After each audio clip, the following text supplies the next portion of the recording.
our research into disparities, we learned things we hadn't thought about. We first started our disparities work and we were thinking there's definitely a difference between people that live in rural Wisconsin versus urban. We Right. assumed that.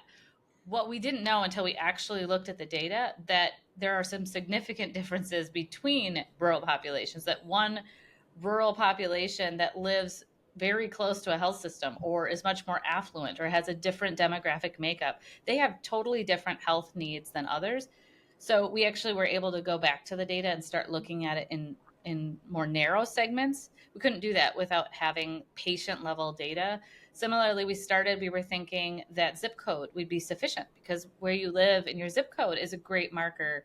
But you have some of our more urban zip codes, and you can have extremely different populations with different needs. And our work is, well, what strategy should we deploy? And if you don't know the differences between these populations, you're going to provide the wrong strategy. So we've Yeah. learned a lot in this sort of iterative process we've been able to use, but it's all hinging on the fact that we have this huge quantity of patients. I mean, it's the majority of our state and some of our region, as well as that we have it over time. So we're not just looking at this point in time, which the pandemic's a great example of that. If you just look at what happened during the pandemic on diabetes, you have the wrong message about where that population is trending. And so our ability to look across more than 10 years of data really helps us to know where should we focus our resources and is it working so we can go